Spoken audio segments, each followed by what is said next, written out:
अभी मैंने आपसे कहा था कि पिता का संरक्षण जीवन में कितना उपयोगी है, तो मां का भी संरक्षण बहुत उपयोगी है।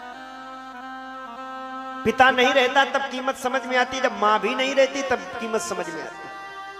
आज आपको मैं बताऊं, जितने लोग यहां बैठे हो, मां का ऐसा दिव्य चरित्र है कि 9 महीने गर्भ में रखती है ना, कितनी मुसीबत सहती है। महिलाओं से पूछो, भोजन पानी तक कम हो जाता, खाया भी जाता तो अपने लिए नहीं, उस बच्चे के लिए अच्छी अच्छी विटामिन की चीजें, क्यों बच्चा स्वस्थ रहे। 9 महीने तक वो शरीर में वजन धारण करती। जन्म देते समय मां को असहनीय दर्द, गरुड़ पुराण में मैंने पढ़ा है कि मां का भी दूसरा जन्म होता है बच्चे के साथ में, जब वो मां बच्चे को जन्म देती है। ये माताएं जानती, जब रुक रुक करके पीड़ा उठती है ना, तो ऐसा लगता प्राण निकल जाए। वो दर्द, अगर वो दर्द ना हो तो उससे पहले सीजर हो जाते हैं, आजकल ऑपरेशन हो जाते हैं, तो जिंदगी भर का दर्द। वो तो दर्द कुछ घंटों का होता है, कुछ दिन का होता है, लेकिन ये सीजर वाला दर्द वर्षों चलता है, जिंदगी भर रहता है। भाई कभी थायराइड बढ़ती, कभी कोई समस्या, चूंकि ऑपरेशन हो चुका ना।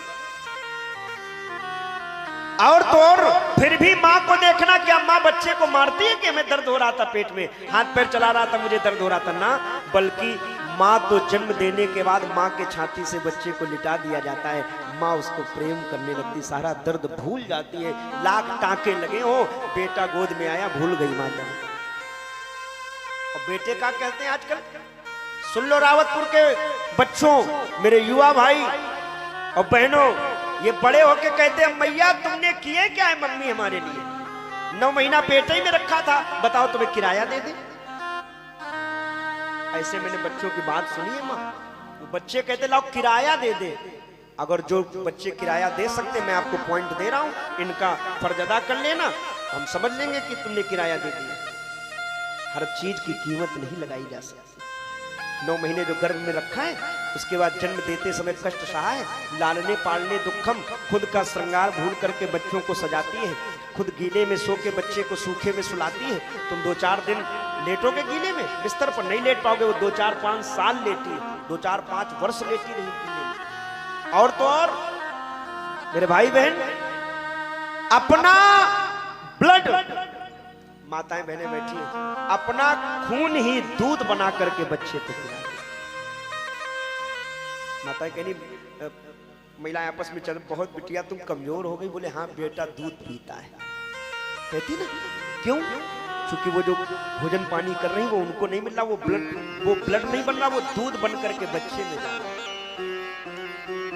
और तो और बच्चा कहीं पढ़ने लिखने के लिए, नौकरी करने के लिए परदेश चला।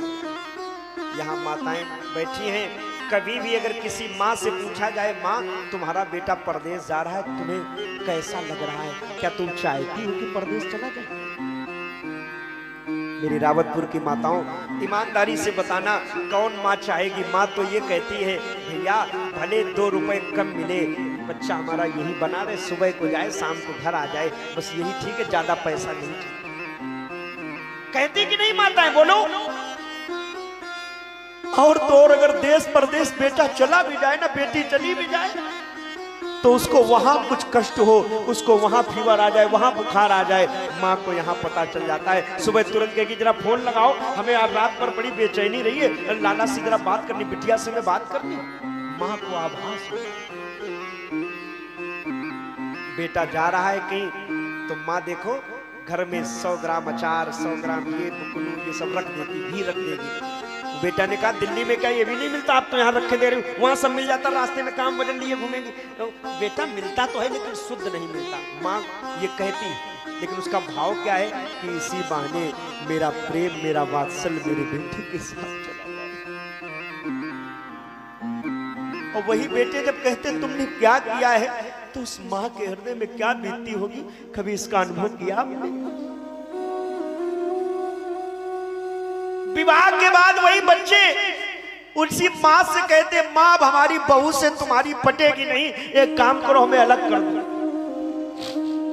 तो जिस मकान को बनाने में उस माँ ने खून पसीना जेवर तक गिरवी रख दिए थे, उस मकान को पूरा बच्चे को दे देती हैं। और मैंने देखा है एक कमरा बाहर वाला या अंदर वाला ले लेंगी, बोले बस हम इसी में अपनी छोटी सी गृहस्थी रख लेंगी, 2 रोटी बना के खा लेंगी। लाला तुम अपनी बहू के साथ खुश रहो, मेरे लिए इससे ज्यादा खुशी कोई हुई नहीं। बेटा गालियां भी दे रहा है, बातें कुबातें भी कह रहा है, लेकिन देख लेना कभी भी माँ के हृदय से बेटे के लिए अब शब्द नहीं निकलेंगे, कोई गलत धारणा नहीं निकलेगी, कोई गलत भावना नहीं निकलेगी। जब भी निकलेगा तो दुआ ही निकलेगी, कभी बद्दुआ नहीं निकलेगी, प्रार्थना ही करेगी। अच्छा सही बताओ, यहाँ माताएं बैठी हो, आप व्रत रहती हो हर छठ का, किसके लिए रहते हैं? बेटा भले आपसे न बोलता हो, लेकिन व्रत हर छठ का रहा जा रहा है, व्रत सकट का रह रही। क्यों? मेरे बेटे कब, हे हर छठ महारानी, संकटा महारानी, मेरे बेटे को सुरक्षित, यही तो भाव होता है। और मैं उन लोगों से कहूंगा जो बच्चे बड़े होकर के माँ से कहते तुमने क्या किया है, मैं आपको एक छोटा सा एग्जाम्पल दिए दे रहा हूँ। कभी आपके सर में दर्द हो, यहाँ बेटा बेटी बैठे, आपके सर में बहुत पीड़ा हो रही हो, दर्द हो रहा हो, सर दर्द हो रहा है, तमाम मेडिसिन ले ली, तमाम दवाएं आपने खा ली, और फिर भी सर दर्द दूर न हुआ हो,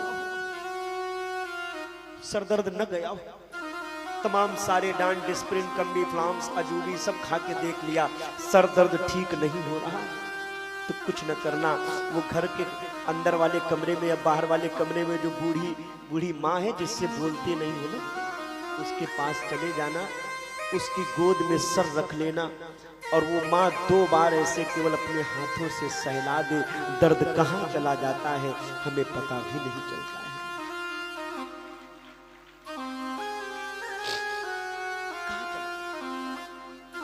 ये कथा, राम कथा कोई ऐसा नहीं कि केवल सुन लो बस हो गया। मेरी कथा में प्रयास करता हूँ, जब तक हम आप अपने जीवन में कुछ बदलाव नहीं लाओगे, 22 नहीं 22 दूना 44 दूना 66 वर्ष भी हो जाएंगे ना, तो भी राम कथा का कोई अस्तित्व नहीं मिलेगा। इस कथा को सुनने बैठे हो, कुछ तो परिवर्तन ले आना मेरे भाई बहन। हर बात को तुम भूल जाना, लेकिन माँ बाप को मत भूलना।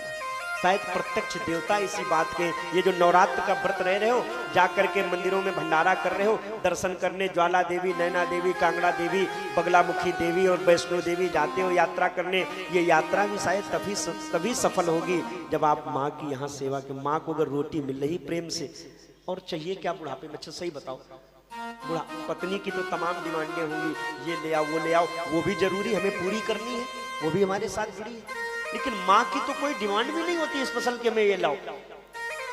और न देख लेना, आप कहीं बाहर प्रदेश कमाने जाओ, घर में फोन करो, सबकी डिमांड मैं आपको बता रहा हूँ। हेलो, हम दीपावली की छुट्टी में आ रहे हैं, पिता से बात करो, क्या ले आमे पिताजी? पापा क्या ले आमे? पापा कहेंगे एक काम करो, पैसा बचा के लाना, तुम हर बार थूक के चले आते हो, बचा लाना इस बार, भले प्लेन से ना आना, ट्रेन से चले आना, एसी का रिजर्वेशन न कराना, जनरल वाला ले लेना, लेकिन वो देखो प्लाट पड़ा है वहां पर आवास विकास में 3 नंबर में, वहां जाके बनवाना, उसमें डीपीसी करवाना। जानते हो आजकल बड़ा समय खराब, कोई प्लाट पे कब्जा कर लेगा, तुरंत पिता ये कहेगा। भाई के पास फोन करो, भैया हम आ रहे हैं, बताओ क्या चाहिए? तो भाई तुरंत कहेगा आ जाओ भाई, वो एक नई कार लॉन्च हुई है, और वो अभी भैया एक खरीद के लाए, लेकिन उनको समझ में नहीं आ रहा उसका फीचर्स, और वो बिल्कुल सेकंड हैंड नहीं, बिल्कुल नई है, थोड़ी चली कम रेट में मिल रही, ले लेंगे आकर के, आ जाना, इतना इतना कम है, थोड़ा देख लेना, फाइनेंस करवा लिया जाएगा। भाई की डिमांड। बहन के पास फोन किया, बहन जी हम आ रहे हैं छुट्टियों में, क्या चाहिए? बहन जी तुरंत कहेंगे आ जाओ, वो जेड स्क्वायर में ना सेल लगी है, वो थोड़ा छूट पे मिल रहे हैं कपड़े, भैया इस बार शॉपिंग करवा देना अच्छे से। बहन की डिमांड। पत्नी, हेलो आ रहे हैं बताओ, अरे आका जल्दी आओ, का है आज सोना बहुत सस्ता हो गया, 1,35,000 में बचा है आज, 63 से 35 में आ गया, कितने 37,000 38,000 रुपए गिर गया, जल्दी आ जाओ बनवा दिवा के, और बहुत दिन से कह रही वो लॉन्ग हार तो एक बनवा ही दो, की ना सस्ता हो गया है। डिमांड होगी, ये होगी कि नहीं होगी? लेकिन मेरे भाई बहन, माँ से बात करना, माँ मैं आ रहा हूं दीपावली में, तुम्हारे लिए क्या ले आऊं? माँ की क्या डिमांड होगी? बोलो ना, माताएं बैठी है, बोलो ना। माँ तो तुरंत कहेगी लाला तू मुझे कुछ लाना या न लाना इसकी मुझे जरूरत नहीं है। तुम तो जैसे हंसते खेलते सुखी और सलामत यहाँ से गए हो वैसे ही बस वापस चले आना, मेरे लिए यही सब कुछ। ये है माँ का उपदेश। पास बुलाती है कितना रुलाती है, याद तुम्हारी जब जब मुझको आती है, वो मुझको आती है। हो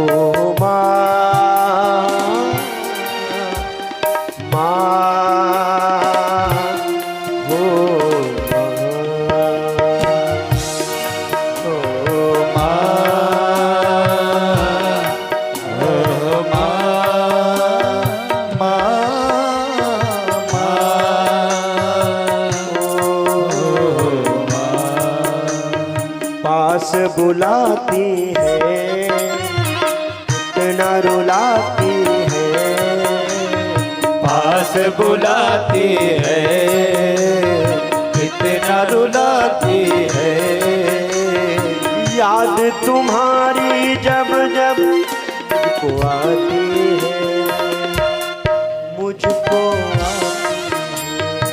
ओ मुझको आती है।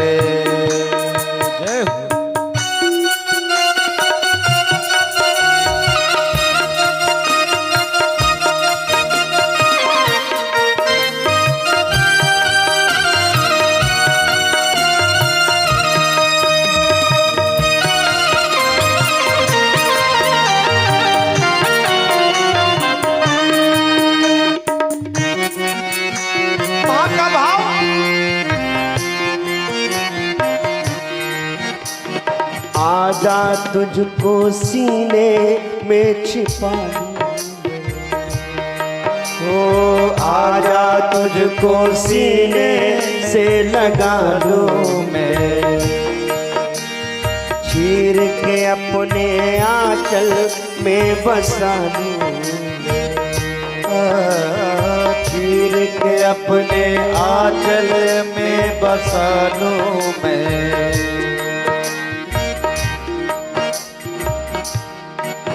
लाला आजा तुझको मैं सीने से लगा लूं, तुझे अपने आंचल में बिछा लूं, आजा तुझको सीने से लगा लूं, आजा तुझको सीने से लगा लूं मैं, चीर के अपने आंचल में छिपा लूं मैं, चीर के अपने आंचल में छिपा लूं मैं। ओ तेरे लिए अखियां झर झर बरसी है, तेरे लिए अखियां झर झर बरसी है, सावन बन बन कर बरसों बरसी है, सावन बन बर कर बरसों बरसी है, लोरी सुनाती है कितना रुलाती है, लोरी सुनाती है कितना रुलाती है, याद तुम्हारी जब जब मुझको आती है, मुझको आती है माँ, ओ माँ, ओ माँ, ओ माँ।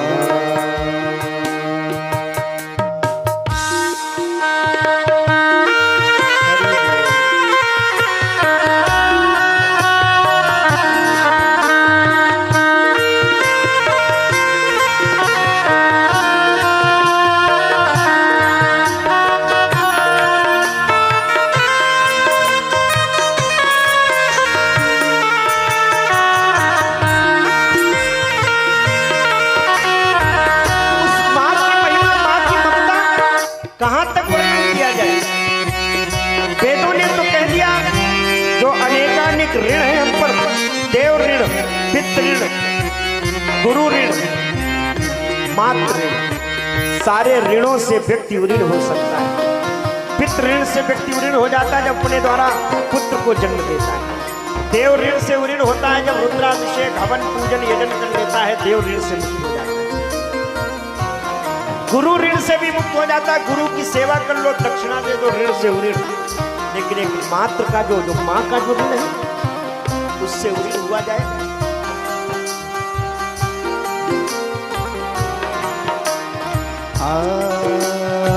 ये संभव नहीं है। ओ माँ, ओ माँ, ओ वो बेटे के लिए माँ की ममता, माँ की महिमा।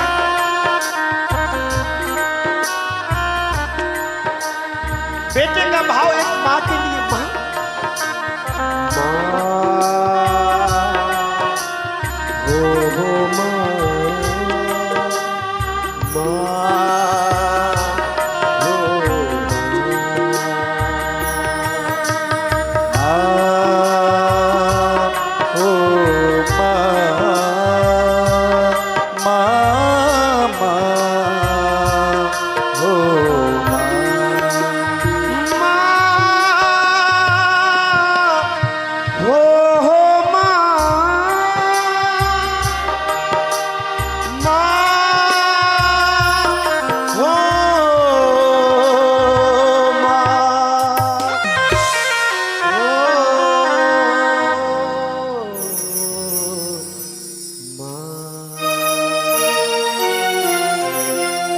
कौशल्या मैया से भरत मिले।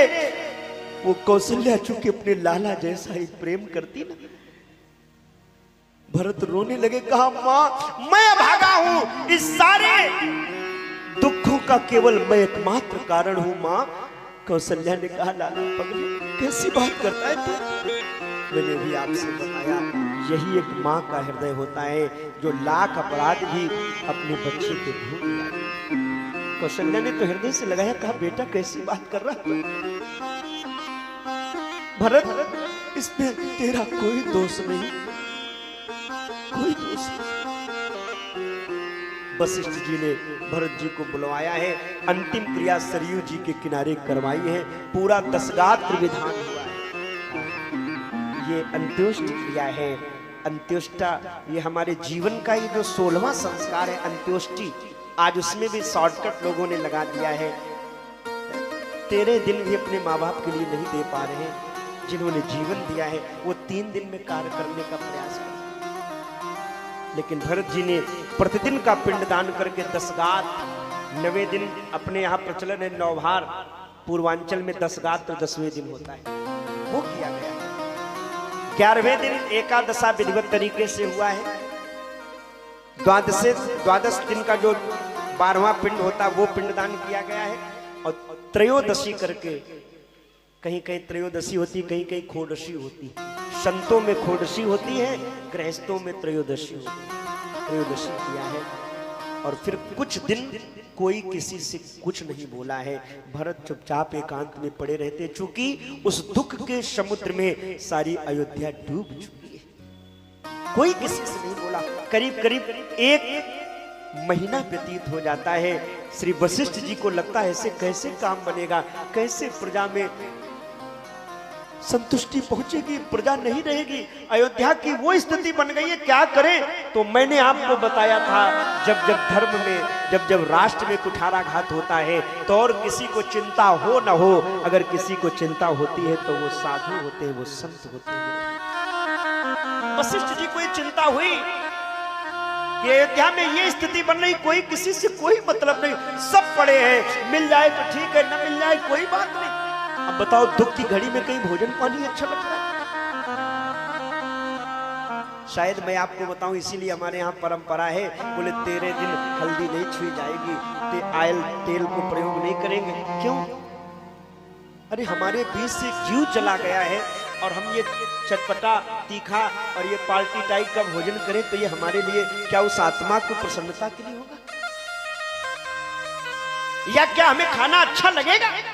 आज का दौर तो अलग है साहब। कि आजकल मैंने देखा बिठूर में लोग जाते हैं, भैरव घाट जाते हैं, तो वहां अंत्येष्टि चल रही, वहां उस परिवार का सदस्य आग लगा रहा, चिता में अग्निदान कर रहा है, और जो पड़ोसी है ना, जो रिश्तेदार हैं, जो सगे, जो अपने आप को बड़े क्लोज मानते ना, वो निकले और देखते भैया होटल किधर मिलेगा, वो जरा समोसे खाने थे। सच्चाई है कि? और वो न खाएं तो बाद में हमारे यहाँ की परंपरा, अपने कानपुर की हमने ऐसी देखी है कि मैं तो जाता हूँ किसी के अंत्येष्टि में, संत बता रहा हूँ, वो वहाँ ट्रैक्टर रोक करके, गाड़ियाँ रोक करके सबको खिलाया जाता है। मैं कभी नहीं खाता हूँ किसी को, जाता हूँ, जाना पड़ता है, व्यवहार जगत से जुड़ा हुआ हूँ, लेकिन कभी खाता नहीं हूँ किसी को। क्यों खाएं हम? उस समय खाएं जब एक कोई व्यक्ति हमारे बीच से चला गया। वो शोक का समय है कि पार्टी का समय? बोलो भाई, कोई किसी से बोलता नहीं है। वशिष्ठ जी के मन में आया क्या हो, 1 महीने बीत गए धीरे धीरे, तो एक दिन मीटिंग बुलाई, सबको बैठाला, भरत जी को सामने बैठाला, शत्रुघ्न बैठे, तीनों रानियां बैठी है। क्या होना चाहिए भरत? सुनो भरत, सुनो भरत भावी प्रबल, बिलख कहू मुनिनाथ, हानि लाभ जीवन मरण, जस अपयस विदेहा विदे। ए भरत, वैसे तो सारे कार्य हम लोगों के बस में है, जो चाहे हम कर सकते हैं, लेकिन कुछ काम ऐसे हैं जो विधाता ने सुरक्षित रखे अपने पास। कौन से? हानि, लाभ, जीवन, मरण, यश, अपयश, ये जो 6 कार्य हैं, ये भगवान के बस में है, हमारे आपके बस में नहीं। हम आप व्यापार करते हो, हालांकि लोग श्रेय लेते हैं अपना, व्यापार कर रहे हैं, अच्छा हो गया तो देखा हमारा व्यवहार है जो व्यापार चल रहा है, और बीच में लॉस हो गया, नुकसान हो गया, तो अरे भगवान ने बड़ा गड़बड़ कर दिया। अब कोई महाराज मिले, ज्योतिषाचार्य से मिले, तो हम उनसे पूछे भैया कैसे व्यापार चल, अब भगवान याद आए कि नहीं? जबकि हानि और लाभ दोनों में वो था, जीवन मरण। अगर दुनिया में कोई धरती पर पैर रख रहा है, उसकी सांसें चल रही है, तो उसकी कृपा है। बहुत ऐसे होते हैं पृथ्वी पर आ ही नहीं पाते, माँ के गर्भ में ही समाप्त हो जाते, या आते हैं तो बीच में ही चले जाते हैं। जीवन मरण,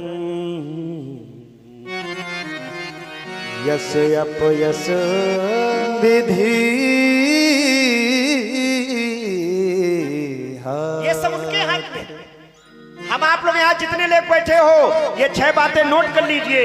हानि लाभ, जीवन मरण, यश और अपयश। हमारा नेम फेम अगर बढ़ रहा है तो ये उनकी कृपा है, और डूब रहा है तो भी उनकी कृपा है। भरत जी, हाँ गुरु जी, ये राज सिंहासन संभालो। तो भरत जी ने बड़ा अच्छा भाव दिया है, कहा गुरु जी, अगर मैंने जिस दिन इस राजपाट को संभाला, रसातल जाइए तब भर बस देहु राज मोहि। जब जबरदस्ती अगर मुझे राजपाट दोगे तो रसातल जाइए तब। ये जो पृथ्वी है ये रसातल में चली जाएगी जिस दिन भरत इस सिंहासन पे बैठ जाएंगे। तो क्या चाहते हो भरत? भरत बोले मैं चाहता हूँ एक बार आप लोग मेरा भी कहना मान लो, मैं सबकी बातें स्वीकार करता हूँ, जो व्यक्ति जो कह देगा, भरत बने ही इसीलिए छोटे हैं, मैं सबको सबकी बातों को स्वीकार करूंगा। एक चीज याद रखो, जिसने जीवन में स्वीकारना सीख लिया, और ये मैं अपना निज अनुभव आपको बता रहा हूं, संसार में प्रगति। मुझे एक साधु कुंभ में हमसे कह रहे थे, बोले महाराज एक बात कहे। हमने कहा जी स्वामी जी बताइए। बोले जीवन में अगर प्रगति चाहिए तो सुनना सीख लेना, सबकी सुनना, लेकिन करना मन की वो अलग विषय, लेकिन सुनना सबकी, जवाब किसी को मत देना। तुम्हारे जब जब प्रगति के मार्ग प्रशस्त होंगे तो तमाम पैर खींचने वाले भी होंगे, तमाम बुराइयां करने वाले, है ना। तो कबीर बाबा का वो सूत्र याद रखना, निंदक नियरे राखिए आंगन के पीछे। आजकल कौन किसको छोड़ रहा, बोलो ना। पीठ पीछे प्रधानमंत्री को भी गालियां मिलती, राष्ट्रपति को भी लोग गालियां देते। हमारी आपकी क्या औकात? भगवान को भी, अभी मैंने वो भजन सुनाया था, इंसा की अब कौन कहे, भगवान को भी लोग गालियां दे देते। सुनो, भरत जी कहते मैं सबकी सुन रहा हूं, मैं छोटा हूं, और जिस दिन छोटा बन करके सुनने लगोगे समझ लेना जीवन में प्रगति मिलेगी, बहुत ज्ञान मिलेगा, बहुत कुछ प्राप्त हो जाएगा। अच्छा, छोटों को ही तो प्राप्त होता। सही बताओ, घर में हमारे गेस्ट आते हैं, कोई आता है तो चलते समय किसको पैसे दे जाते हैं? सही बताना आपको। छोटे बच्चों को देते कि इनको दे जाते, लो 10 रुपए तुम भी ले लो? सही बताओ, अच्छा किसको मिलता है? जोर से बोलो ना आप लोग। छोटे बच्चों को मिलता है, तो वो छोटे हैं, तो हम आप अपने आप को छोटा मानो ना। और जब जीवन में अपने आप को छोटा मानोगे तो सही बता रहे हैं, आप मानोगे अपने आप को छोटा, लेकिन आप बढ़ोगे आगे। सत्य है। भरत जी ने कहा मैं सबकी सुन लूंगा, लेकिन एक बार मेरी इच्छा है कि मैं चाहता हूं मैं जाऊं और अपने भैया को वन में जाकर के एक बार मैं उनसे कहूं। ये मेरा दृढ़ विश्वास है। क्यों? मुझे याद है वो मेरा बचपन, जब हम लोग खेल खेलते थे तो एक पाले पर हम रहते थे, एक पाले पर मेरे भैया रहते थे। मैं जीतता हुआ, मेरे भैया जीत रहे होते थे, लेकिन मेरे लिए वो जीती हुई बाजी पलट करके वो हार जाते थे। ये मैंने अनुभव किया है बचपन। मैं उनसे प्रार्थना करूंगा, रिक्वेस्ट करूंगा कि भैया चलो आप, वो मेरी बात को टालेंगे नहीं, वो जरूर आएंगे, और वो नहीं आएंगे फिर आप लोग जैसा कहोगे मैं स्वीकार कर लूंगा। ये भरत जी ने कहा है तो सब लोगों ने हाथ खड़े कर दिए कि सही है। क्यों? अयोध्या वासियों ने इसलिए हाथ खड़े किए कि अभी हम उस दिन राम जी के साथ गए थे तो तमसा नदी के किनारे हम सो गए। ये बैरी नींद भी कभी कभी इतनी खतरनाक होती है कि मुझको नींद आई, मैं सो गया, हम सो गए, और वो मेरे राघवेंद्र मुझसे दूर हो गए। सोता कौन है? कौन सोता है जीवन में? याद रखो आप। मोहन सा सब सोवनिहार, देखई स्वप्न अनेक प्रकार। कौन सो रहा है? मोह निशा में सब सो। तो इन अयोध्या वालों ने कहा हम अयोध्या से चलेंगे भरत जी के साथ, कम से कम इसी बहाने राम जी का दर्शन तो हो जाएगा। देखना मेरे भाई बहन, तैयारियां बनने लगी। तैयारियां क्या होनी है? अब हम किसी से मिलने जाते हैं तो तैयारियां बनाते। भरत जी ने कोई तैयारी नहीं की। हाँ, इतना जरूर है कि भरत जी ने कहा अगर भैया नहीं आएंगे तो हम वहीं उनका राज तिलक कर देंगे। तो जो 66,000 तीर्थों से जो जल मंगाया गया है, भरत जी उसको लेकर के चल पड़े। वैदिक ब्राह्मण साथ में है और सारे संत महामुनि सब साथ में, विश्वामित्र वशिष्ठ जी भी साथ में, तीनों माताएं चली हैं। और भरत जी महाराज किधर चल पड़े हैं? चित्रकूट। भरत चले चित्रकूट हो रामा, राम को मना दे। भरत चले चित्रकूट। आप लोग भी चलो ना, मना लिया जाए, शायद मान जाए। राम को मना दे। भरत चले चित्रकूट हो रामा, राम को मना दे।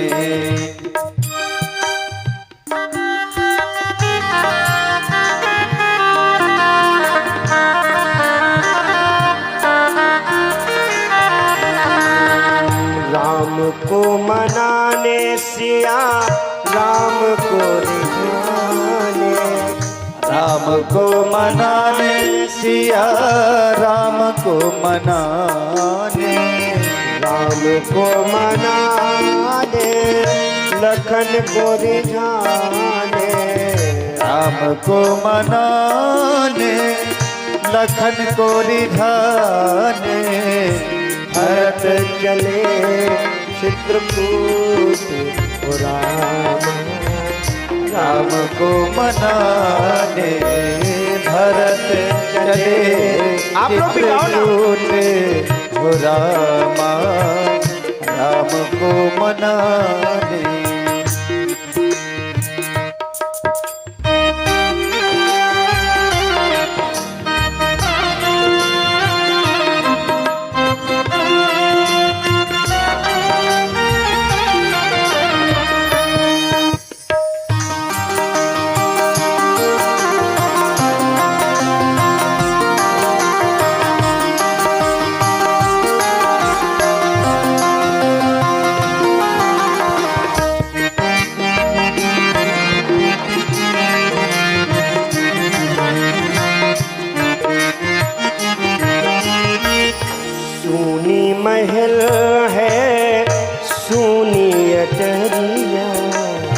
सोन महल है सुनी अटरिया, सुने नगर है सुनी नगरिया, सोने नगर है सोनी नगरिया, सुने हैं बाग सुहाने ओ रामा, राम को मनाने भरत चले चित्रकूट हो रामा, राम को मनाने।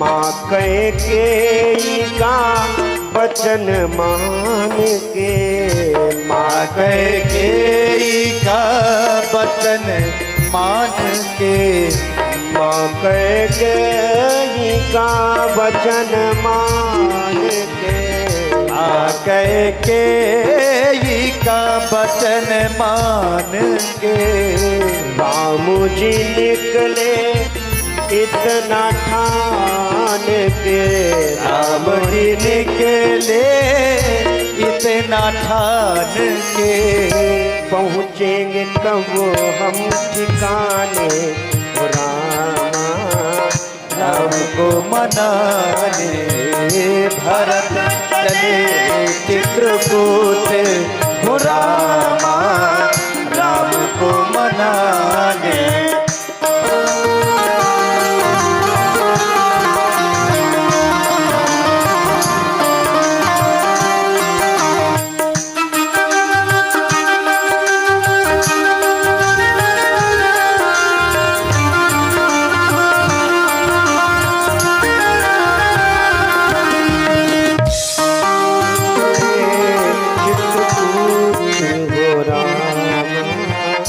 राम को मनाने, राम को मनाने, राम को मनाने।